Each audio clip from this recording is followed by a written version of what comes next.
my name is Hadiyah Mujahid. I'm originally from Philadelphia, Pennsylvania. So I'm the founder of a company called Playpen Labs. Born and raised in Philadelphia.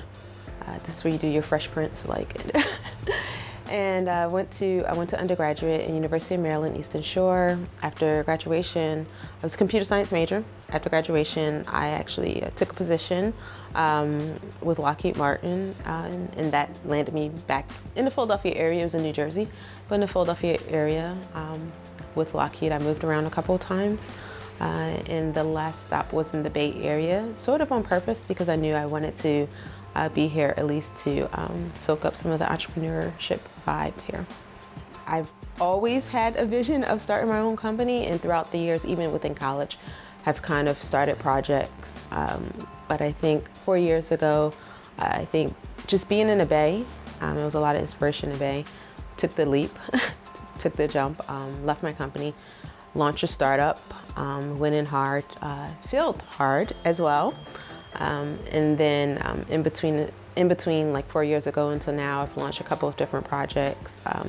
Most recently, the company that I'm working on, Playpen Labs, is we understand that startups take a lot of work. So we will launch a series of products. And then on the other side of it, we do freelance software development to make money, to pay our bills.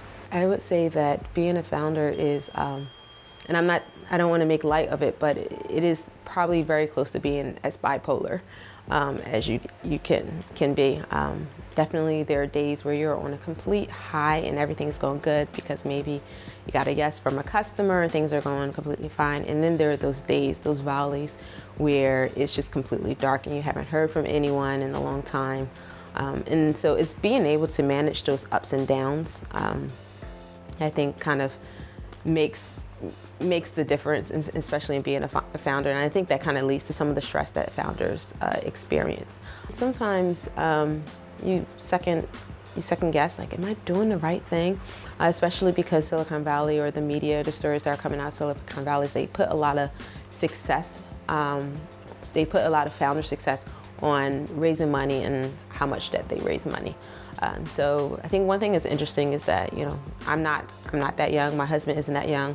I started the company with my husband.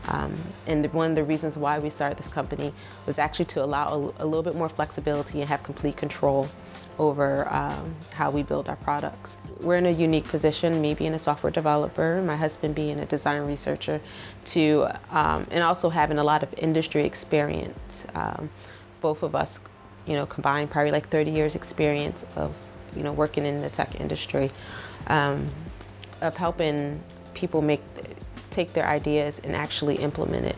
And so I'm able to work with a lot of companies in different stages, from I have an idea to get them to actually building like their first MVP, to companies who may be well-funded or have already a large set of customers, but they're maybe struggling with a piece of onboarding in their software.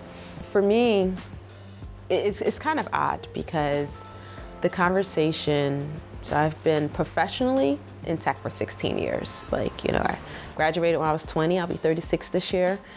So it was really interesting to see I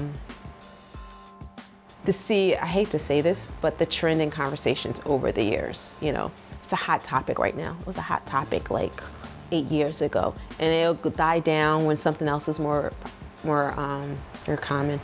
But I think every time it comes up as a topic, it's a good opportunity to kind of add another solution on top of it. What we're starting to see now is that ourselves, we're starting to control the narrative.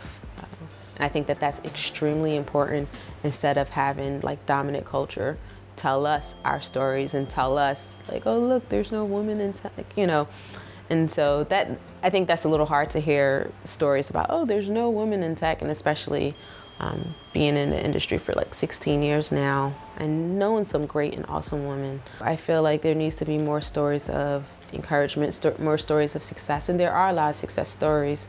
And I don't think that we need dominant culture to tell us what success is.